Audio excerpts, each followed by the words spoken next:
Accountancy subject ही ऐसा है भाई, जितना तुम प्रैक्टिस करके जाओगे, जितना करोगे कट थ्रोट बिल्कुल उतना ही मार्क्स आएंगे तुम्हारे। रटिए, कोई दिक्कत नहीं है, बिल्कुल बहुत अच्छी बात है, रटो बेटा, आज भी रटो, पूरा अकाउंट्स की बुक है, रट के जाओ, तब समझ में आएगा कि ये चीज कितनी इंपॉर्टेंट थी कि जो मोस्ट मार्क्स, जिनका वेटेज सबसे ज्यादा था, उनको टाइम देना चाहिए था ज्यादा। सिलेक्टिव प्रैक्टिस जब आप कर रहे हो, नुकसान क्या होगा?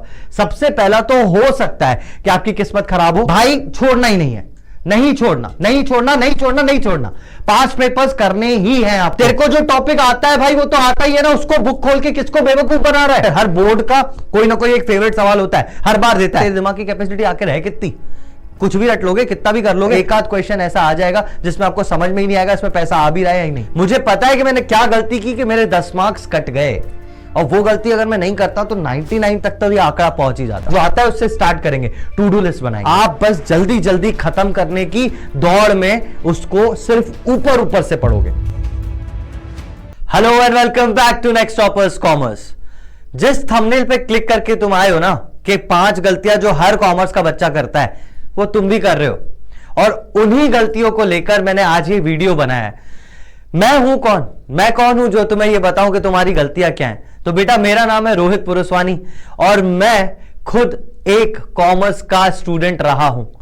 ऑब्वियसली कॉमर्स पढ़ा रहा हूं तो कॉमर्स तो मैंने भी पढ़ी होगी ना, लेकिन पढ़ने के बाद 10 साल हो गए कि मैं continuously accounts, economics, business offline, online, अलग अलग इंस्टीट्यूट्स में पढ़ा के यहां तक पहुंचा हूं, स्कूल्स में भी, कोचिंग इंस्टीट्यूट्स में भी, और अब लाइव यूट्यूब पर भी। क्या देखा मैंने 10 साल में, और क्या गलती मैंने करी थी अपने 12th में जो आपको नहीं करनी, अपने 11th 12th में बोलना चाहिए मुझे, क्योंकि 12th अकेला नहीं होता कभी भी कॉमर्स में। आप जिंदगी में पहली बार स्टार्ट करते हो यार कोई चीज, विच इज क्लास 11th का कॉमर्स, पहली बार स्टार्ट करते हो। अगर सोचो तुम्हें जिंदगी में एक बार फिर से जिंदगी चालू करने का मौका मिले तो कितने अच्छी तरह करोगे। तुम्हें यही मौका तो मिला था 11th क्लास में, क्या किया तुमने? तुमने करी गलतियां, और ये गलतियां जो तुमने करी हैं, जो सब करते हैं। आज क्या है ना, मैं तुम्हें बताता हूं, ये मेरा मार्कशीट है, ठीक है। मैं जब अपने 12th में था तब मैंने क्या किया, अब मैं नेक्स्ट टॉपर्स पे सिर्फ अकाउंटेंसी पढ़ा रहा हूं, तो मैं सिर्फ अकाउंटेंसी की तरफ इंक्लाइंड रहूंगा। मैं सिर्फ अपने अकाउंटेंसी का एक्सपीरियंस तुमसे शेयर करता हूं। अकाउंटेंसी में आई स्कोर्ड 89 मार्क्स, थ्योरी में आई गॉट 69, और प्रैक्टिकल में तो स्कूल वाले 20 दे ही देते हैं, भले अच्छा करो बुरा करो। मैंने अच्छा ही किया था, मतलब इतना बुरा तो नहीं किया होगा, बट दे गेव मी 20। यहां पर 80 में से 69, 11 मार्क्स कट गए। अब पता है 1 मार्क कहां कटा मुझे नहीं पता, लेकिन जो 10 मार्क्स कटे ना वो गलती मुझे पता है। मुझे पता है कि मैंने क्या गलती की कि मेरे 10 मार्क्स कट गए, और वो गलती अगर मैं नहीं करता तो 99 तक तो ये आंकड़ा पहुंच ही जाता, ये 89 पर पहुंचा। और वो गलती भी मैंने इस वीडियो में शामिल की है, it is mistake number 3 that I committed, है ना, वो भी यहां पे मैंने शामिल की है। मैं क्या बताने आया हूं तुझे, बेसिक बात ये है कि आजकल क्या है ना, बच्चों को बताओ कि ये गलती है तुम्हारी, तो उनको वो पता है कमेंट में क्या लिखेंगे, ये तो हमें पता है, it was a waste of time. मैंने पहले एक वीडियो बनाया जिसमें मैंने ये वीडियोस में गलती नहीं बताई थी, उसमें कुछ और बताया था, मतलब कि आपको प्रिपरेशन कैसे करना है। एंड देयर स्टूडेंट्स, मतलब देयर वर 1 और 2 स्टूडेंट्स, सब ऐसे नहीं होते, लेकिन 1-2 ने लिखा ये तो हमें ऑलरेडी पता है, ये तो मैंने टाइम वेस्ट किया वीडियो देख के। तो भाई तू ये वीडियो देख के भी टाइम वेस्ट ही करेगा, बिकॉज देयर आर स्टूडेंट्स, पता है उनको बोलो ना कि यार घर से बाहर निकलो तो हेलमेट पहन के जाना होता है, उनको नहीं समझ में आएगी ये बात। हाँ ये तो पता है, ये तो सब बोलते हैं, लेकिन एक दिन कभी आप गाड़ी पे निकलो और आपके आगे जो गाड़ी पे था उसका एक्सीडेंट हो और उसका सर फटे जस्ट बिकॉज उसने हेलमेट नहीं पहना था, तो दूसरे दिन से ना तुम खुद से बिना बोले वो हेलमेट पहन के जाने लगोगे। तुम्हें चाहिए प्रैक्टिकलिटी, तुम्हें चाहिए हमें दिखाओ कि क्या अगर गलती करी है तो क्या होगा उससे। तो मैं इस वीडियो में क्या बताने वाला हूं ना, गलतियां तो मैं तुम्हें बता ही रहा हूं, और मैं बोल रहा हूं करो, कोई दिक्कत नहीं है, तुम तो गलती करो, लेकिन उससे नुकसान क्या होगा वो भी मैं यहां पे बता दूंगा। उससे नुकसान क्या होगा वो भी चीजें बता दूंगा कि तुम ये कर रहे हो तो इससे ये होगा, फिर भी तुम्हें लग रहा है करना चाहिए तो करो, उसका सॉल्यूशन भी है मेरे पास, वो सॉल्यूशन भी मैं तुम्हें बताऊंगा। सबसे पहली मिस्टेक से मैं शुरू करता हूं विदाउट वेस्टिंग टाइम। बेटा कॉपी पेन उठा ले, लिखता चले जाना कि इसमें से मैं 100% बोल रहा हूं। जब तुम ये वीडियो देख रहे हो ना कहीं तुम्हें खुद से रियलाइजेशन हो जाएगा मैं तो ये करता ही हूं, और जहां पे लगे ना कि लिटरली तुम ये कर रहे हो तो लिखते जाना कि उसको सही कैसे करना है, क्योंकि गलत करोगे तो उससे क्या होगा वो भी मैं यहां पे ही बताने वाला हूं। ध्यान से सुनते जाना। सबसे पहली चीज कि सर हमारे पास, अब ये हर बच्चे का कॉमन प्रॉब्लम है, अगर एग्जाम में 1 दिन बचा है, 1 हफ्ता बचा है या 1 महीना बचा है, उससे फर्क नहीं पड़ता। हर इंसान की एक बेसिक इंस्टिंक्ट होती है कि मैं थोड़ी देर बाद स्टार्ट कर लूंगा, अभी नहीं कर रहा, बस 1 मिनट बाद ये चीज कर लूंगा। 1 मिनट 2 मिनट ये चीज सबसे पहले अलार्म के साथ शुरू होती है। किस चीज की बात कर रहा हूं? प्रोक्रेस्टिनेशन। क्या होता है प्रोक्रेस्टिनेशन? मैं सिंपल से एग्जांपल से बताता हूं। तुम सुबह सुबह अलार्म लगाते हो, है ना, और उसमें एक स्नूज का बटन होता है कि वो 5 मिनट बाद फिर से बजेगा। मैंने सुबह 7 बजे का अलार्म लगाया, 7 बजे अलार्म बजता है और मैं स्नूज का बटन दबाता हूं। ठीक है, क्यों दबाता हूं? क्योंकि 5 मिनट से क्या ही हो जाएगा, मेरा मन ये बोलता है कि भाई 5 मिनट और रेस्ट कर ले, उससे क्या ही जाएगा, 5 मिनट बाद पढ़ लेंगे, कोई दिक्कत नहीं है। और अगर मैंने वो स्नूज का बटन दबाया तो मेरी नींद फिर खुलती है सीधा 10 बजे। होता है ये तुम्हारे साथ कि अलार्म को उस वक्त तो स्नूज पे लगा के 5 मिनट बाद उठ जाएंगे, पर फिर उठ रहे हो आप 10 बजे। और फिर ये कहानियां खत्म नहीं होती। ऐसा नहीं कि 10 बजे उठ के तुम पढ़ लो, फिर ये तुम्हारे मन ने ही बोला था ना स्नूज का बटन दबाओ, ये मन ही तुम्हें पूरा दिन जलील करता रहेगा कि साले सुबह तो तू उठ नहीं पाया 5 मिनट में, और यहां पर तेरे को पूरा दिन अब पढ़ाई करनी है। ये मन ऐसी चीज है सर, इसको कंट्रोल करना ही पड़ेगा आपको। वो सुबह का जो स्नूज का बटन है ना, उसको छोड़ना ही पड़ेगा, तभी जाके कुछ होगा। वरना मन ऐसी चीज है, इसके बहकावे में आप आओगे ना, तो मैं लिटरली बता रहा हूं, पहले तो ये आपसे थोड़ी सी लालच देके कि 5 मिनट और सो जा बोल के आपको 3 घंटे और सुला देगा, और फिर बाकी के जो बचे हुए 24 घंटे है ना, वो यही बोल के वेस्ट कर देगा कि यार तुझसे इतना काम तो हुआ नहीं। पूरा दिन जलील करता रहेगा तुझे कि यार तुझसे सुबह तो उठना हुआ नहीं, क्या करेगा। ठीक है, ये है प्रोक्रेस्टिनेशन। सिंपल से वर्ड्स में मैंने तुम्हें बता दिया। हम एग्जाम के लिए क्या करते हैं? हम करते हैं कि सर अभी नहीं पढ़ेंगे, थोड़ी देर बाद पढ़ लेंगे। एक दिन है ना मेरे पास, 24 घंटे हैं, 2 घंटे बाद पढ़ूंगा। अगर एक हफ्ता है तो कल से पढ़ूंगा, 1 महीना है तो 2 दिन बाद तो मैं पक्का पढ़ाई स्टार्ट कर दूंगा। अब इससे होता क्या है? करो ना, कोई दिक्कत थोड़ी ना। अरे जिंदगी थोड़ी ना खत्म हो रही, कल मरने थोड़ी ना वाले हो। आराम से आज नहीं तो कल, नहीं तो परसों कर लेना स्टार्ट। लेकिन करोगे तो होगा क्या? सबसे पहली चीज, उससे आपको इससे प्रॉब्लम क्या होने वाली है उसको डिस्कस करते हैं। सबसे पहली problem, rushing without understanding. When you will be taking all the things together ना, क्योंकि जब एक बार बुक खोलोगे तो दिखेगा इतना सारा है, तब तेरे पास टाइम बचेगा कि तू उसको पढ़ सके, समझ सके। तेरे पास नहीं बचेगा time. What you will do, आप बस जल्दी जल्दी खत्म करने की दौड़ में उसको सिर्फ ऊपर ऊपर से पढ़ोगे। और अकाउंट्स, इकोनॉमिक्स जैसे सब्जेक्ट तुम ऊपर ऊपर से पढ़ोगे यार, तुम्हें लगता है तुम्हारा वहां से हो जाएगा, कुछ नहीं होने वाला। आप ऊपर ऊपर से नहीं पढ़ सकते, आपको हर चीज समझनी पड़ेगी। आपको भले लगता हो कि अभी लॉ ऑफ डिमांड मतलब क्या होता है sir, when there is a increase in price the demand decreases, बस यही है ना। लेकिन ये नहीं है। जब आप उसको बेसिक अंडरस्टैंडिंग में घुसोगे तब आपको समझ में आएगा कि लॉ ऑफ डिमांड इतना सा नहीं था, उसमें तो बाकी सारी चीजें भी थी जिसमें एक्सेप्शंस और रीजंस भी थे। बताओ, आपको लगता है ना, आपको याद है रीजंस, आपको पता है ना लॉ ऑफ डिमांड के बहुत सारे होते हैं। Law of diminishing marginal utility कैसे रीजन बना लॉ ऑफ डिमांड का, आपको नहीं पता होगा क्योंकि आपने सिर्फ रटा है उस चीज को। अगर आप समझ लेते तो आपको पता होता कि दोनों लॉज आपस में कनेक्टेड है। तो बेटा समझ के पढ़ो। और यही चीज अकाउंटेंसी में तो बहुत ज्यादा लागू होती है। मैं तो हर वन शॉट अगर स्टार्ट करूं, हर वीडियो लेक्चर जहां से स्टार्ट करूं, उसमें पहले बताता हूं कि भाई मैं तेरे 15 मिनट वेस्ट करने वाला हूं, मैं बताऊंगा कंसेप्ट समझ में आ गया, चैप्टर इजी हो जाएगा, नहीं तो 15 मिनट कर दे स्किप। और सारे बच्चे मोस्टली कंसेप्ट तो समझते ही हैं। मुझे ऐसा लगता है कि कंसेप्ट समझ के ही आगे बढ़ते हैं। तुम लोग समझते हो कंसेप्ट? मेरे अकाउंट्स के वीडियोस देखे हैं ना, समझते हो कंसेप्ट? या फिर उठा के आगे से ही शुरू करते हो डायरेक्टली क्वेश्चंस? अगर डायरेक्टली क्वेश्चंस कर रहे हो, होगा कुछ नहीं उससे सिर्फ और सिर्फ क्या होगा, आप सिर्फ रश कर रहे हो, अंडरस्टैंड नहीं कर रहे हो चीजों को। होगा क्या? और क्या होगा? जब आप आखिरी टाइम पे चीजें स्टार्ट करते हो, आप प्रोक्रेस्टिनेट कर रहे हो, है ना, कि अभी नहीं कल कर लूंगा। क्या होगा? जब कल आएगा ना, वो कल जिसका तुम वेट कर रहे थे, तुम्हारे पास प्रैक्टिस का टाइम ही नहीं बचेगा। तुम्हारे पास जल्दी कोर्स खत्म करने की एक दौड़ होगी, प्रैक्टिस करने का टाइम ही कहां होगा सर? आपने तो कल परसों करके दिन पे दिन निकाल दिए। इससे आपको एक सबसे बड़ा नुकसान होगा कि आपके पास प्रैक्टिस करने का टाइम ही नहीं होगा। और क्या? तो अगर ये दोनों चीजें हुई तो एग्जाम से पहले कुछ लोग मैसेज करते हैं ना, करते ही हैं। हर बच्चे का पैटर्न देखता हुआ आया हूं, सर मेरे को बहुत डर लग रहा है, सर बहुत डर लग रहा है, सर कल एग्जाम है सर। अरे तो भाई पहले क्यों नहीं जागा तू? आज तेरा एग्जाम है, मैं क्या करूं? लॉलीपॉप दूं तेरे को कि भैया ये वाला लॉलीपॉप ले लो, इससे सही हो जाएगा सब कुछ। बेल पत्र पे ये लगाओ सिंदूर और जाके मंदिर में चढ़ा के आ जाओ, उससे सब सही हो जाएगा। कुछ नहीं होने वाला, उससे कुछ नहीं होगा। कोई भी ऐसी जड़ी बूटी में तुमको नहीं दे सकता जिससे वो सारी चीजें सही हो जाए। ठीक है, सीधी सी बात है। उससे आपको एग्जाम स्ट्रेस होना लाजमी है क्योंकि पहले आपने बुक्स उठाई नहीं। समझे बात को? तो प्रोक्रेस्टिनेट करना सबसे बड़ा प्रॉब्लम है आपका। सर क्या करें फिर? हम तो करते ही हैं ऐसा। हम क्या करते हैं ना सर, हमें लगता है कि 5 मिनट बाद स्टार्ट कर लेंगे, भले वो 5 मिनट ना हो, लेकिन लगता तो है मन में कि यार अभी नहीं तो थोड़ा टाइम बाद में कर लेंगे। कैसे कम करें इसको? अगर तुम लिटरली चाहते हो ना इसका सोल्यूशन, तो मैं तुम्हें दे रहा हूं, और पेन कॉपी उठाना, लिखना इस चीज को। बहुत सिंपल सा सोल्यूशन है इसका। सबसे पहली चीज क्या करना है तुमको इसके सोल्यूशन में, सबसे पहले तो अपना जो भी सिलेबस है ना उसको ब्रेकअप कर दो। अब क्या होगा, जब तुम्हारे पास बहुत सारे चैप्टर्स हैं, उसमें से कुछ चैप्टर्स ऐसे होंगे जो बहुत इजी होंगे, जो तुम्हें आते होंगे, जो तुमने स्कूल में भी ध्यान दिए हैं, तुम्हें आते होंगे। सबसे पहले उन चैप्टर्स से स्टार्ट करो, ठीक है?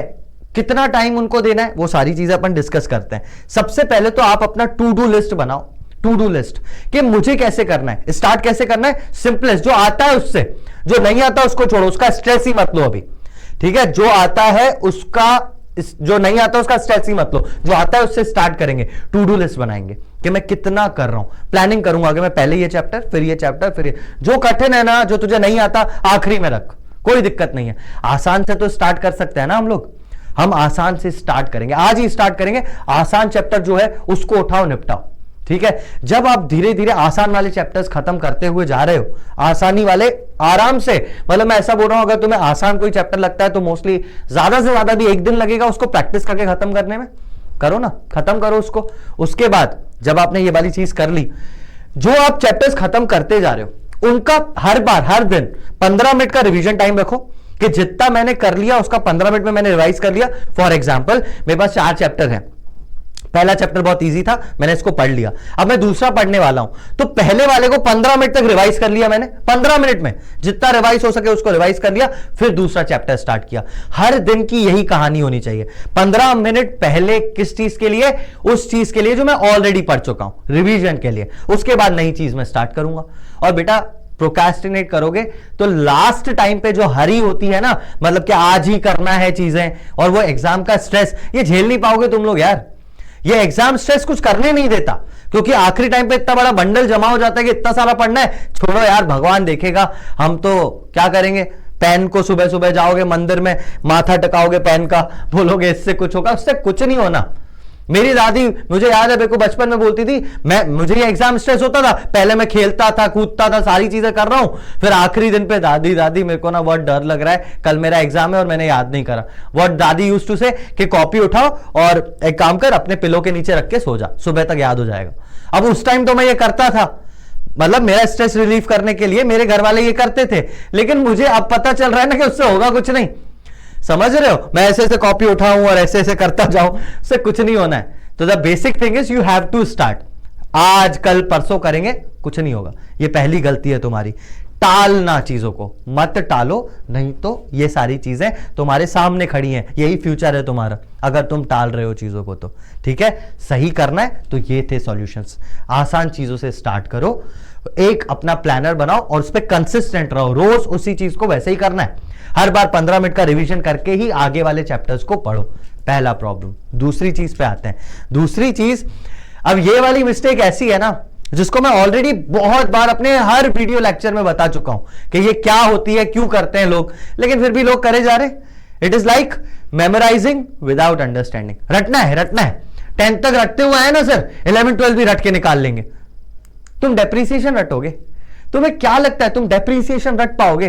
तुम जर्नल एंट्रीज रट लोगे? भाई हर एलिमेंट अपने आप में एक नई चीज लेके आता है। हर जर्नल एंट्री अपने आप में नई है, हर ट्रांजैक्शन अपने आप में नया है। तुम क्या रट लोगे यार? तुम कर ही नहीं सकते रट के ये सारी चीजें, पर फिर भी you have to memorise. Memorise करो, कोई दिक्कत नहीं, करो। आप तो रट रट के पढ़ो, होगा क्या? सबसे पहली चीज, it will lead to confusion during your application.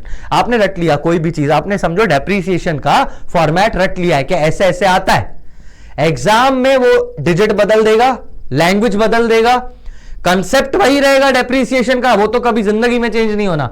लेकिन एग्जामिनर ने 4 पॉइंट्स चेंज करके तुम्हें दे दी, वहां तुम्हारा बंटा धार, क्योंकि तुमने रटा है। अगर रटोगे तो चीजें एग्जाम में कंफ्यूजन क्रिएट करेंगी, और एक कंफ्यूजन एग्जाम में एक क्वेश्चन में आ गया, गया तुम्हारा एग्जाम भाई। जब तक आप कॉन्फिडेंटली क्वेश्चन सॉल्व करके आगे नहीं बढ़ोगे तब तक कुछ नहीं होना है। तो अगर आप रट रहे हैं, रटिए, कोई दिक्कत नहीं है, बिल्कुल बहुत अच्छी बात है। रटो बेटा, आज भी रटो, पूरा अकाउंट्स की बुक है, रट के जाओ एग्जाम में, पर वहां पर कंफ्यूज होना तय है। वहां पे आपको ऐसे क्वेश्चन, बेटा तू रटेगा जब तो लिमिटेड क्वांटिटी ऑफ क्वेश्चन ही रट पाएगा ना, तेरे दिमाग की कैपेसिटी आके रहे कितनी, कुछ भी रट लोगे, कितना भी कर लोगे। मैंने पता है, मैं आपको एक एग्जांपल देता हूं, आपको समझ में आएगी ये चीज। मेरे एग्जांपल से सीखो, मैंने गलतियां बहुत करी हैं अपनी लाइफ में और देखा है बच्चों को करते हुए गलतियां। मैं आपको बताता हूं, ध्यान से समझना उस चीज को। 12th में एक चीज आती है जिसको बोलते हैं, वो कंपटीशन होता है, monopolistic competition, price determination, sorry monopolistic competition, monopoly, oligopoly, ये सारी चीजें, परफेक्ट कंपटीशन। परफेक्ट कंपटीशन मैंने सोचा यार इसमें मोनोपोली सबसे ज्यादा इंपॉर्टेंट है, मैंने मोनोपोली उठाया, उसके सारे जो फीचर्स थे वो याद कर लिए, सिंगल सेलर, प्राइस डिस्क्रिमिनेशन, ये सारी चीजें मैंने याद कर ली। ठीक है, मतलब समझ रहे हो, मैंने पूरे फीचर्स याद कर लिए। एग्जाम में क्या आया, एग्जाम में क्या आया, एग्जाम में उन्होंने बोला explain why there is price discrimination in monopoly. अब मैंने तो साला पॉइंट ही याद करके गया था मैं कि भाई प्राइस डिस्क्रिमिनेशन मोनोपोली में होता है, उन्होंने एग्जाम में ट्विस्ट कर दिया क्वेश्चन। तो ये रटने का मेरे को मिला, क्या बोलते हैं, डिसएडवांटेज, कि भाई जो चीज मैं रट के गया हूं वही क्वेश्चन बन के आ गई। अब मैंने समझा ही नहीं था उस चीज को, प्राइस डिस्क्रिमिनेशन होता क्या है, मुझे क्या पता क्या लिखना है। और ऐसा, ये तो मैंने इकोनॉमिक्स का एग्जांपल दिया, अगर मैं अकाउंट्स में देखूं तो भाई पहली बात तो मैं अपना खुद के जमीर से पूछ के अगर तुम्हें बताऊं ना, मैं रट ही नहीं सकता यार। कोई भी चीज अकाउंट्स में ऐसी है ही नहीं कि मैं रटूं और आगे बढ़ जाऊं। एक फॉर्मेट कैश बुक होती है, उसमें कभी पैसा आता है तो इस साइड लिखते हैं, जाता है तो इस साइड लिखते हैं। इतनी चीज भी अगर आपने रट ली ना, मैं आपको लिटरली बोल रहा हूं, एक आध क्वेश्चन ऐसा आ जाएगा जिसमें आपको समझ में ही नहीं आएगा इसमें पैसा आ भी रहा है या नहीं, वहां पे आ जाएगा डेप्रीसिएशन। और मैंने देखा है बच्चों को, कैश बुक के क्वेश्चन में डेप्रीसिएशन 10,000 चार्ज ऑन मशीनरी कहां आएगा, तुम बताओ। चलो तुम होशियार हो ना, तुम मुझे बताओ, depreciation charge on machinery 10,000 debit side आएगा, क्रेडिट साइड आएगा, कहां आएगा? Depreciation charge on machinery cash book में किस साइड आएगा, डेबिट साइड या credit side? Debit side answer है, तुम्हारा हाथ ऊपर करो अगर डेबिट साइड बोल रहे हो तो। कहीं नहीं आएगा डेप्रीसिएशन, क्योंकि कैश में होता ही नहीं। समझे बात को, यही चीज बता रहा हूं। अरे जब तक समझोगे नहीं चीजों को तो तुम यही दिमाग में चलता रहेगा, यहां आएगा या वहां आएगा, क्योंकि आपको लगता है सारे ट्रांजेक्शन यहां वहां आते। अरे भाई समझ के करोगे तो ही चीजें आगे समझ में आएंगी, तभी। यही तो होता है एप्लीकेशन के, समझा सब कुछ पर एप्लीकेशन यानी जब आंसर लिखने गया तब समझ में ही नहीं आ रहा। ये सबसे बड़ी दिक्कत है। और क्या दिक्कत है, जैसे depreciation, final accounts, ratios etcetera, they require logic. वहां पर तुम्हारा रटा हुआ चलता ही नहीं है बेटा। करके देख लेना, आपको लग रहा है ना करेंगे तो करो। मैं कभी मना नहीं करता गलती करने से, गलती करो, सीखो। अपने 12th में भी गलती करो, जब आएंगे 60% मार्क्स फिर सीखना उससे। क्या करोगे भाई, पहले सीखना, ये बता रहा हूं चीजें, सीख लो, इन चीजों को सही कर लो। ठीक है सर, चाहते हैं हम सही करना, कैसे करें? सबसे पहली चीज जो आपको सही करने के लिए चाहिए यहां पर, वो है फोकस ऑन योर व्हाई। जब भी आप क्वेश्चंस करते हो, जब भी आप कोई ट्रांजैक्शन कर रहे हो, जब भी आप किसी चीज को पोस्ट कर रहे हो, किसी चीज के, किसी लेजर के डेबिट साइड, तो एक व्हाई आना चाहिए आपके दिमाग में कि क्यों हो रहा है। सर लॉ ऑफ डिमांड में प्राइस बढ़ रही है, डिमांड कम हो रही है, क्यों हो रही है? सर उसका रीजन है कि मतलब ऐसा कुछ भी एक रीजन मान लेते हैं कि more customers will enter into the market. ये एक रीजन है कि भैया इसलिए डिमांड बढ़ती है, तो क्यों बढ़ रही है?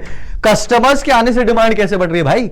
ये सब पता होना चाहिए। There should be a why in your memory. जब भी आप उस चीज को पढ़ रहे हो, समझ रहे हो, क्यों आपके दिमाग, आप स्टूडेंट हो, आपके दिमाग में क्यों सबसे पहले आना चाहिए। और उस क्यों का आंसर आपको मिल जाएगा आपके टीचर्स से, मुझसे, बहुत सारी और भी बहुत चीजें यार, बुक्स हैं, रिफ्रेशर्स है, आपको वहां से आपके आंसर्स मिल जाएंगे। पर वाई तो आए, यहां पे तो सिर्फ रटने की कहानी चल रही है। उसके बाद क्या और क्या कर सकते हैं? तो प्रैक्टिस क्वेश्चंस। कहां से प्रैक्टिस करें सर? हमको तो सर एक बुक है अकाउंट्स में, टीएस ग्रेवाल, सर मुझे वो बहुत अच्छी लगती है, मुझे अच्छे क्वेश्चन लगते हैं, मैंने टीएस पूरी खत्म कर दी। या फिर कोई ऐसा बच्चा होगा, सर मेरे को ना एनसीईआरटी का बहुत समझ में आता है। बेटा मैं तेरे को एक चीज बताता हूं, बीइंग अ कॉमर्स टीचर सच में एक चीज बताता हूं तुझे, ध्यान से सुनना। एनसीईआरटी में तरीके अलग हैं, क्वेश्चंस अलग हैं। टीएस ग्रेवाल में क्वेश्चंस अलग हैं, डीके गोयल में क्वेश्चंस अलग हैं, एक अट्रिया नाम की बुक आती है उसमें क्वेश्चंस अलग हैं, और ऐसे 10 टाइप के अलग अलग ऑथर्स होंगे, सबके अलग अलग अलग क्वेश्चंस हैं। हर बुक में कुछ ना कुछ नया है।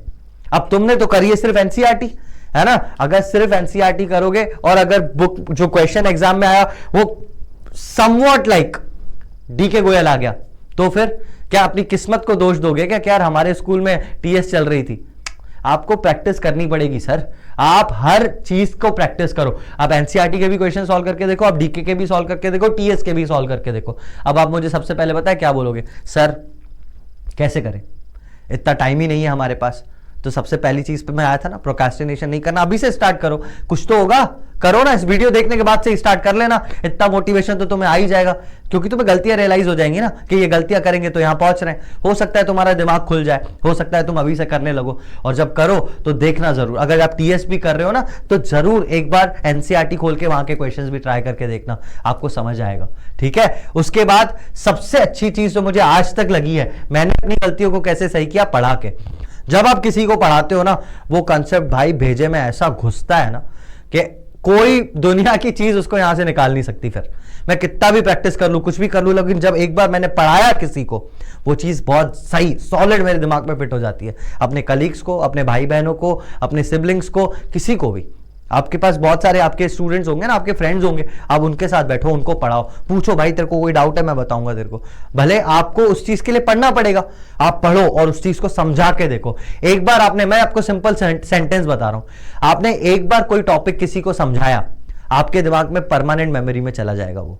समझ में आई बात? तो पढ़ाओ, उससे आपको बहुत ज्यादा बेनिफिट मिलेगा। तीसरी गलती जो मैंने भी की, जो मैं चाहता हूं आप ना करो, दैट वाज मिसजजिंग एग्जाम प्रायोरिटीज।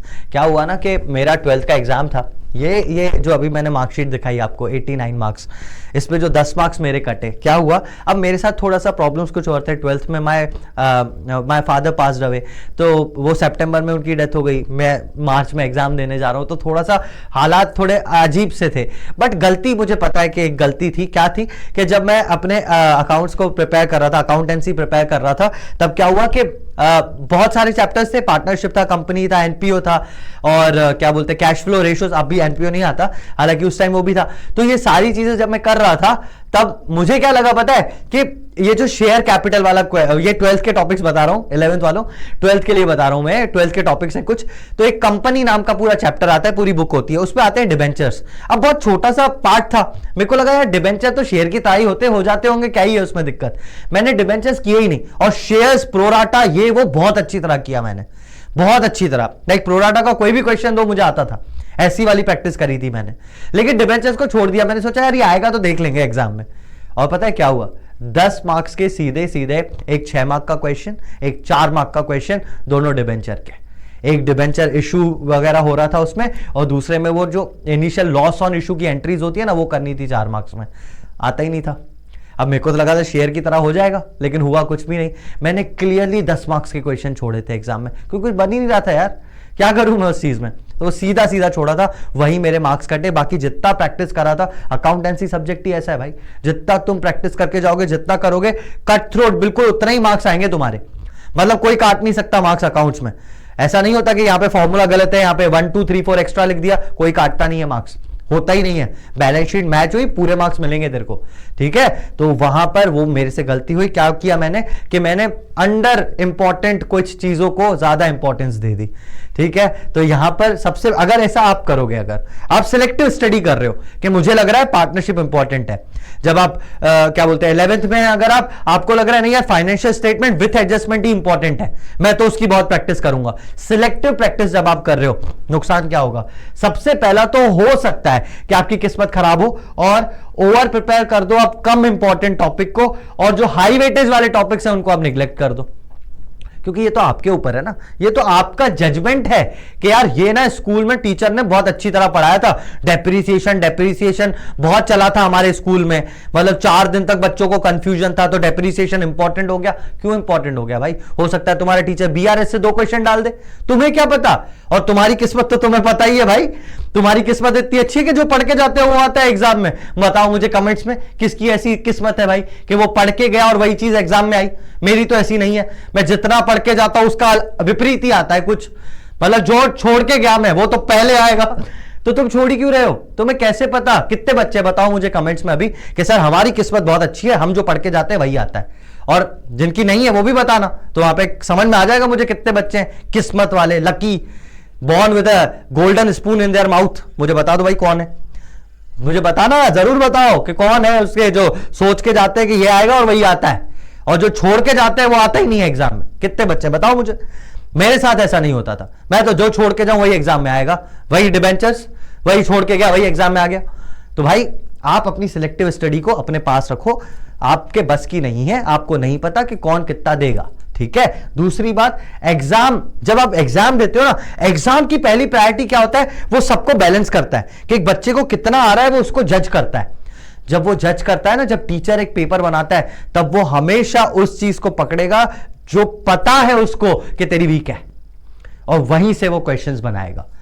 अब इस टीचर की मेंटेलिटी को आपको पकड़ना कैसे, इसका सोल्यूशन क्या है? सर हम क्या सब कुछ इक्वल इंपॉर्टेंस से पढ़े? नहीं, आपको क्या करना है पता है, सिंपल सी चीज है। इसका सॉल्यूशन सबसे पहला है, सिलेबस के पैटर्न को समझो। हमेशा मैं आपको एक चीज बताता हूं, ध्यान से समझना। 12th हो या 11th हो, जो लास्ट वाले टॉपिक्स होते हैं ना, मोस्टली वो इंपॉर्टेंट बन जाते हैं, जो आपके फाइनल टर्म में आ रहे हैं और रिसेंट पिछले 3 महीने में करवाए हुए हैं। 11th क्लास जो लास्ट के 3-4 महीनों में टॉपिक्स हुए हैं, जो क्वेश्चंस हुए हैं स्कूल में, बहुत ज्यादा इंपॉर्टेंट बन जाते हैं आपके लिए। आप पहले एग्जाम के पैटर्न को समझो, आप टीचर से मार्किंग स्कीम लो कि कहां से कितना देने वाला है, वो सारी चीजें आपको पता चलेंगी। दूसरी चीज, पास्ट पेपर्स बहुत ज्यादा इंपॉर्टेंट है। स्कूल के पास पेपर्स होंगे आपके पास, आपके सीनियर्स के पास पास पेपर्स होंगे, इनको करो। इनसे आपको पता चलेगा कि टीचर की आइडियोलॉजी क्या है, कहां से वो क्वेश्चंस बना रहा है। Make priority list, priority list बनाओ। कैसी प्रायोरिटी लिस्ट? इंपॉर्टेंट टॉपिक्स के हिसाब से। आपको लगता है कि सबसे ज्यादा इंपॉर्टेंट है ये वाले 3 चैप्टर, आपने उसका एक चंक बना दिया। लेस इंपॉर्टेंट का एक चंक बना दो, एक बना दो कि यार ये तो आ जाएंगे, ये मैनेजेबल टॉपिक्स है, ये तो मैं आराम से कर लूंगा। ऐसे 3 चंक्स बनाओ आप। बहुत ज्यादा इंपॉर्टेंट टॉपिक्स अच्छे से करने हैं, दूसरे जो मीडियम है कर लूंगा मैं, बहुत मोस्टली उस पर ज्यादा टाइम नहीं देना, और लास्ट तो ये मेरे को अच्छी तरह आता ही है, ठीक है। ये जो मैनेजेबल टॉपिक्स है, ऐसे 3 आप भी बनाओ। उसके बाद हर किसी को उतना टाइम एलोकेट करो। फॉर एग्जाम्पल तेरे पास 5 घंटे हैं, तेरे पास 5 घंटे हैं पढ़ने के, तो सबसे ज्यादा इंपॉर्टेंट वाले को कितना टाइम देना चाहिए? ऑब्वियसली 2.5 घंटे देने चाहिए ना, पूरा मोस्टली टाइम उसको दो। बाकी जो आपको लगता है कि बचा हुआ टाइम है, 1.5 घंटा, आप उन वाले दूसरे चंक को दे दो जिनको आपको लगता है कि थोड़ा सा मेहनत करके आ जाएगा, और बाकी आधा 1 घंटा उसके लिए रखो जो मैनेजेबल है, जो आपको पता है कि आता है। अब मैं ये जो बता रहा हूं ना, इसलिए सारे बच्चे बोलेंगे सर ये तो फालतू बात है, ऐसा कुछ नहीं होता। एग्जाम में जब बैठोगे और तुम्हें पता चलेगा ना कि जो इजी टॉपिक था इसी को ही घोट मारा है मैंने, तब समझ में आएगा कि ये चीज कितनी इंपॉर्टेंट थी, कि जो मोस्ट मार्क्स, जिनका वेटेज सबसे ज्यादा था, उनको टाइम देना चाहिए था ज्यादा, क्योंकि उसी में से ही तो कॉम्प्लेक्स क्वेश्चन बनेंगे। तेरे को जो टॉपिक आता है भाई, वो तो आता ही है ना, उसको बुक खोल के किसको बेवकूफ बना रहा है? मैंने बहुत सारे बच्चों को देखा होता है, कॉपी पलटते रहेंगे, उनको पता है जर्नल एंट्रीज हमें अच्छी तरह आती हैं, जर्नल करते रहेंगे पूरा दिन। अरे क्यों कर रहा है भाई? तुझे आता है वो चीज, छोड़ उसको। जो नहीं आता उस पर ध्यान दे। डेप्रीसिएशन नहीं आता, लगाओ डेप्रीसिएशन के क्वेश्चंस, एनसीईआरटी से, टीएस ग्रेवाल से, डीके से लगाओ, जहां से तुम्हें मिलते हैं क्वेश्चंस। नेट पे इतने सारे क्वेश्चंस है, कहीं क्वेश्चन नहीं मिल रहा है, चैट जीपीटी से पूछो, वो क्वेश्चंस दे देगा। वो करो ना, जो आता है वो क्यों कर रहे हो बार बार? ठीक है, चलो ये थी तीसरी गलती। मैं चौथी गलती पे आता हूं। चौथी गलती, नहीं मत करना ही मत। मैंने भी नहीं करी थी, मैंने नहीं करी थी ये गलती, मैं तुम्हें बता रहा हूं। ये बच्चे बहुत ये गलती करते हैं, आप मत करना। इग्नोरिंग पास्ट पेपर्स, भाई छोड़ना ही नहीं है, नहीं छोड़ना। पास्ट पेपर्स करने ही हैं आपको, कहीं से भी अरेंज करो, आपके बुक के पीछे है, चैट जीपीटी से डाउनलोड करो, इंटरनेट से डाउनलोड करो, किसी की भी वेबसाइट से डाउनलोड करो, पर करो और उनको करो, खत्म करो, कैसे भी करके पास्ट पेपर सॉल्व करो। इससे होगा क्या? सर हम नहीं करेंगे तो क्या? क्यों जरूरी है उसको देख। To identify examiners favourite questions, आपको पता चल जाएगा फेवरेट टॉपिक्स क्या है उसके, कहां से टॉपिक से वो क्वेश्चन बना रहा है। बहुत इंपॉर्टेंट है ये चीज, जब आप करोगे आपको पता चल जाएगा एग्जाम में प्रायोरिटी टीचर किसको दे रहा है। टीचर मतलब आपका एग्जामिनर। हर बोर्ड का कोई ना कोई एक फेवरेट सवाल होता है, हर बार देता है, हम देखते आ रहे हैं सीबीएसई में यार, उन्हीं को तो प्रीवियस ईयर क्वेश्चन नाम से हम करवाते हैं और बोलते हैं कि यार आएगा 100%। अरे बीइंग अ टीचर, तुम एक बात बताओ, नेक्स्ट टॉपर्स का एक नाम है कि ये लीकर्स है। कैसे लीकर्स है? तुम फैक्ट पे जाओ ना, हमको कैसे पता कि पेपर में क्या आ रहा है? बिकॉज हम पास्ट पेपर्स को रेगुलर देख रहे हैं हम पैटर्न क्या चल रहा है, उस हिसाब से हम लोग चीजें कर रहे हैं। जब आप ये करोगे तो आपके ट्रिकी एरियाज और आपके कॉमन मिस्टेक्स जो बार बार उस पेपर में हो रहे हैं वो होना बंद हो जाएंगे। Timed conditions improve speed and accuracy. उठाओ एक पेपर करके देखो, जब आप पास्ट पेपर करोगे ना, स्पीड और एक्यूरेसी दोनों बनेंगी आपकी।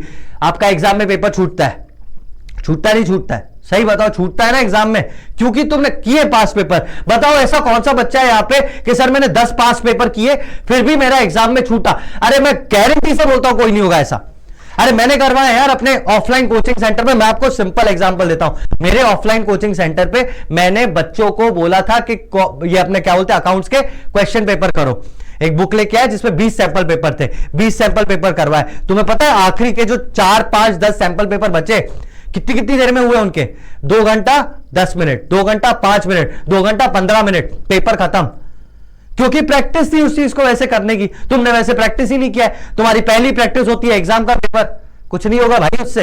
एग्जाम पेपर करना बहुत ज्यादा जरूरी है। इसके बाद इसका सॉल्यूशन क्या है? क्या है सॉल्यूशन? क्या एक ही सॉल्यूशन है, सॉल्व पीवाईक्यू, सॉल्व करो क्वेश्चन पेपर्स को, कुछ नहीं है उसका और सॉल्यूशन ही नहीं है, यही सॉल्यूशन है। आपको पेपर सॉल्व करना ही है, उसका कोई सॉल्यूशन नहीं है, उसका कोई तोड़ नहीं है, करना ही है आपको। Focus on your graphs, numericals, adjustments, case studies and test yourself. 3-3 घंटे बकायदा दो उस चीज को और करो। मैं तुझे लिटरली बोल रहा हूं, तूने 10 क्वेश्चन पेपर करने हैं। अगर मान ले तूने मेरी बात सच में मान ली, तूने 10 सैंपल पेपर करे कहीं से भी अरेंज करके, मैं मानता हूं 5 क्वेश्चन पेपर, आगे के 3 पेपर तो 3 घंटे में होंगे ही नहीं, बाकी के 2 पेपर हो सकता है 3 घंटे में हो जाए। लेकिन उसके बाद जो 8th, 9th और 10th पेपर करोगे ना, आई गारंटी यू वो 2.5 घंटे में हो जाएंगे तुम्हारे, क्योंकि तुम्हारी उतनी प्रैक्टिस होगी उस पेपर को सॉल्व करने की, वो तरीका पता चल जाएगा। प्रैक्टिस ही है यार जो बनाती है और कुछ नहीं बनाने वाला। चलिए लास्ट मिस्टेक पे आते हैं, पुअर प्रेजेंटेशन ऑफ आंसर्स। ये देखो, ये मैंने अपने नोट्स लगाए थे एक्चुअली पीछे, ये मैं भी जब जल्दी जल्दी करता हूं तो मैं ऐसे करता हूं, ये नहीं करना है आपको, ये तो सबसे बेसिक चीज है। अब इस चीज को इग्नोर कर देंगे बच्चे कि अरे सर ठीक है, इतनी प्रैक्टिस करी, ये करी, मेरे को 2.5 घंटे में पेपर भी तो करना है, 2.5 घंटे में पेपर करना है तो मैं राइटिंग अच्छी कैसे लिख सकता हूं? अरे भाई तेरे को लिखनी है, इसमें कुछ होता है क्या? इसमें कोई ऑप्शन है क्या तेरे पास कि सर मैं तो 2 को 5 की तरह लिखता हूं? तो लिख, वहां मार्क्स कटेंगे। तो ये बेवकूफी वाले मत करा करो, मेरी राइटिंग तो ऐसी ही है, अरे बदल, उसमें कुछ नहीं कर सकते। आप प्रैक्टिस करो, आप जल्दी लिखने की कोशिश करो। अरे मेरी इस बोर्ड पे राइटिंग नहीं बनती थी यार, मैंने नया नया नेक्स्ट टॉपर्स ज्वाइन किया, इस बोर्ड पे लिखता था, बहुत घटिया राइटिंग लिखता था मैं। तुझे पता है मैंने क्या किया? मैंने लिखने की प्रैक्टिस करी है इस बोर्ड पे, मैं लिटरली बता रहा हूं। एक इंग्लिश का एक चैप्टर था, पता नहीं कौन सा, चाइल्डहुड करके, यहां पे स्क्रिप्ट रखी हुई मिली थी मुझे, यहां पे ही पढ़ा था वो, मैंने वो पूरा चैप्टर लिख के देखा ऐसे। क्यों? क्योंकि राइटिंग मुझे करना ही है ना यार, मेरी तो राइटिंग ऐसी है बोल के नहीं चला सकता मैं, वैसे ही तो भी नहीं चला सकता। Presentation is important, you have to do it. Okay, चलिए क्या क्या करेंगे सर अगर प्रेजेंटेशन इंपॉर्टेंट है? क्या करें हम प्रेजेंटेशन में? आपको प्रॉपर हेडिंग और फॉर्मेट बनाना है। जर्नल एंट्रीज, रेक्टिफिकेशन का क्वेश्चन आया, बच्चे जर्नल एंट्रीज का फॉर्मेट नहीं बनाते, टीचर काटता है मार्क्स फिर दिल से, क्योंकि रेक्टिफिकेशन में क्या करना था? जर्नल एंट्री तो फॉर्मेट में ही होनी चाहिए ना, क्यों नहीं बनाते? बनाओ, बनाना पड़ेगा सर, जरूरी है वो चीज। आप फॉर्मेट्स बनाने की प्रैक्टिस करो। नरेशन नहीं लिखेंगे हम, क्योंकि हमने प्रैक्टिस में भी नहीं लिखा है, मत लिखो, मार्क्स कटेंगे। जब आप क्वेश्चंस कर रहे हो तब आपको नरेशन लिखना ही है, हर जर्नल एंट्री के नीचे आपके पास नरेशन होना चाहिए, और ये नरेशन तब बनेंगे जब आप प्रैक्टिस कर रहे हो। जब आप प्रैक्टिस में नहीं लिखते ना नरेशंस, तो बनते भी नहीं है एग्जाम में, पता ही नहीं चलता क्या लिखना है, टाइम वेस्ट होता है वहां पर, ऐसे छूटते हैं पेपर। उसके बाद वर्किंग नोट्स, बच्चे रफ वर्क को पीछे करेंगे कहीं। अरे भाई अकाउंट्स तुम्हें इतनी मोहल्लत देता है कि साइड में वर्किंग, मतलब एक वर्किंग करो, अपनी वर्किंग नोट पर रफ वर्क साइड में करो, उसके ऊपर लिख दो WN1 वर्किंग नोट 1 और उसको अटैच कर दो जहां पर भी आपने, समझो आपने कोई सैलरी निकाली है तो सैलरी के सामने ब्रैकेट बना के वर्किंग नोट नंबर 1 लिख दो, टीचर को पता चल जाएगा बच्चे ने यहां से देखा है। यही तो चाहिए, यही तो चाहिए टीचर को भाई, पूरी एडजस्टमेंट थोड़ी देखनी है उसको तो बस ये देखना है कि कहां पे सॉल्यूशन है। तो ये वर्किंग नोट्स बनाना बहुत इंपॉर्टेंट है। आपको लगता है कि ऐसे ही चल जाएगी गाड़ी, करके देखो। मैं तो बोलता हूं गलतियां करो, जब मार्क्स कम आएंगे तब समझ में आएगा कि नहीं करनी थी। आज मैं यहां पे खड़े होकर पहले ही बता रहा हूं कि ये गलतियां होती हैं, मैंने करी हैं, देखिए बच्चों करते हुए, समझ जाओ तो अच्छी बात है, नहीं समझो तो आप तो हो ही होशियार। ठीक है, वर्किंग नोट्स आपको बनाने ही है। उसके अलावा double line and final answers, हर कोई बच्चा लगता है और लास्ट वाले आंसर को यूं ही छोड़ देता है। अकाउंट्स में जब आप आंसर्स लिख रहे हो लास्ट में डबल लाइन होनी ही चाहिए, होनी ही चाहिए, खत्म हो गई बात, उसको करना ही है। नहीं करोगे तो भैया ये कॉमन है, ये चीजें ये बार बार देखते हैं हम। लेजर बनाया, उसमें डेबिट क्रेडिट नहीं लिखा बच्चे ने। जब कोई डेबिट क्रेडिट लिख के आता है ना बेटा, जब कोई डेबिट क्रेडिट लिखा है तो उससे होशियारी पता चलती है उसकी कि हाँ यार ये बच्चे ने बकायदा प्रैक्टिस करी है। और कोई ऐसे टी शेप फॉर्मेट बना के आ रहा है, लिख रहा है, हमें पता चल जाता है बच्चे की पढ़ाई किस लेवल की है। ठीक है, चलिए नेक्स्ट, इसके सॉल्यूशन क्या है? सर चाहते हैं हम ये सब करें, कैसे करें? सबसे पहले तो आप स्केल का यूज करना सीखो। कौन सा स्केल? बड़ा वाला। कौन सा बड़ा? कपड़े वाला नहीं भाई, वो 30 सेंटीमीटर वाला बड़ा स्केल। छोटा स्केल आपकी कॉपी से बहुत छोटा होता है, एग्जाम कॉपी होती है ना, उसमें वो बहुत छोटा होता है, 2 बार लिखना पड़ेगा, लाइन टेढ़ी वेढ़ी होगी। बड़ा स्केल यूज करो, सीधी सी बात है, 30 सेंटीमीटर वाला स्केल ही आपको यूज करना है। सर कितनी बेसिक बात बता रहे हो, तो करना, अगर इतना ही बेसिक है तो करो। आप रूलर यूज करो, डबल चेक करो कैलकुलेशंस को। जब भी जितना भी छोटा कैलकुलेशन, पहली बात तो कैलकुलेटर यूज नहीं करना है आपको, कैलकुलेटर यूज करना ही नहीं है। मतलब मैं खुद यार बीइंग अकाउंट्स टीचर यहां पे सारे 11th पूरा पढ़ा दिया मैंने। एक बार किसी एक वीडियो में मुझे दिखा दो कि मेरे हाथ में कैलकुलेटर है। अबे हाथ में क्या, आसपास ही नहीं होता। मैं आज तक कैलकुलेटर ऑफिस में नहीं लेके आया भाई, क्योंकि मुझे पता है कि मेरी जब तक प्रैक्टिस नहीं होगी मैं कैलकुलेटर नहीं यूज कर सकता यार। और तुम मुझसे बड़े हो गए, तुम कैलकुलेटर यूज कर रहे हो। you don't have to use, you cannot use the calculator भाई, you cannot use the calculator। आप कैलकुलेशन को स्ट्रॉन्ग करो, आप डबल चेक करते जाओ। जब भी आप प्लस माइनस कर रहे हो, एक बार आपने कर लिया, एक बार फिर से ऊपर से देख लो कि सही है या गलत। Double check your answers. इसके बाद labelling parts of questions, step wise solution लिखो। जैसे आपने, अब मैं इसकी एग्जांपल दे देता हूं एक, माइक्रो मैक्रो, ठीक है। मैक्रो इकोनॉमिक्स में हमने नेशनल इनकम किया, बच्चों ने नेशनल इनकम, अगर आप संदीप गर्ग वाली एक बुक है वहां से कर रहे हो, तो वहां से 1 2 3 4 5 6 लाइन से लिखा हुआ होता है इनकम मेथड 1 + 2 + 3, एंड आपने वैसा लिख दिया, एग्जाम में एग्जामिनर मार्क्स काट देगा। वहां पे आपको स्टेप वाइज करना है कि भैया इनकम मेथड है तो सबसे पहले क्या आता है, उसमें आप लाइन से सारी चीजें करो। कंपनसेशन ऑफ एम्प्लॉइज निकालो, ठीक है, ऑपरेटिंग सरप्लस निकालो, mix income of self employed निकालो, अलग अलग से तीनों निकाले, फाइनल आंसर लिखो, एनडीपीएफसी। समझे? ये होता है फॉर्मेट उसको करने का। आपकी बुक में कुछ दिया है, आप ऐसे ही करते चले जा रहे हो, ऐसे नहीं होगा, एग्जाम में मार्क्स नहीं मिलेंगे आपको। समझे बात को? ये बोर्ड्स है बेटा, अगर आप बोर्ड्स दे रहे हो तो नहीं मिलेंगे, और अगर आप 11th दे रहे हो तो स्कूल टीचर तो बैठा ही है मार्क्स काटने को, और उससे काटने भी चाहिए। मैं तुम्हारे 11th का स्कूल टीचर होता तो मैं भी तुम्हारे मार्क्स जितने ज्यादा हो सकते हैं उतने काटता। पता है क्यों? ताकि तू थोड़ा तो सीख यार अपनी गलतियों से। तू 12th में बोर्ड देगा, वहां पे टीचर्स नहीं बख्शते भाई। बोर्ड में कोई टीचर बख्शता नहीं है तुमको कि चलो ठीक है यार ये बच्चा, उसको पता ही नहीं है पहली बात तो किसकी कॉपी है मेरे सामने, और मूड खराब हुआ ना मस्त मार्क्स काटते हैं वो लोग। मैंने उसकी कॉपीज चेक की है, मुझे पता है कैसे चेक होती है। ये भी बता रहा हूं, कोई फेल हो रहा होता है तो हम ट्राई करते हैं कि पास हो जाए, लेकिन अगर किसी के 100 आ रहे हैं तो आने ही नहीं देंगे, आने ही नहीं देंगे। किसी क्वेश्चन में फुल मार्क कैसे दे दें? बहुत सारी गलतियां होती है एक बच्चा जो करता है, लेकिन अगर आपने ध्यान दे दिया तो उन गलतियों से बच जाओगे आप। चलिए, that was all for today. I thought इसमें कुछ और भी होगा, बट इतना ही है। आई होप इतना सा समझ में आया होगा तुम्हें। यही गलतियां जो हर कोई करता है। आई रिक्वेस्ट यू कि आप ये सारी चीजें मत करो। और एक और चीज बेटा, एक और चीज मैं लास्ट बार बोल रहा हूं, प्रैक्टिस। कॉमर्स आपने लिया है, आपने ये सोच के लिया होगा कि इजी सब्जेक्ट है, सारी चीजें हैं, बहुत इजी है। सिर्फ एक चीज से कॉमर्स इजी होता है, सिर्फ एक चीज से, वो है प्रैक्टिस। जितना ज्यादा प्रैक्टिस करोगे उतना ज्यादा कॉमर्स तुमसे बनेगा। अगर प्रैक्टिस नहीं करोगे नहीं आएगा कुछ भी समझ में, ठीक है। That was all for today from my side. Practice practice practice करनी ही है तुमको। All the best for your exams. I hope अच्छे से करोगे। कमेंट्स में बताना अगर कोई भी दिक्कत हो तो। That was all. मैं तुमसे मिलता हूं अगले लेक्चर्स में कहीं और, तब तक के लिए बाय बाय।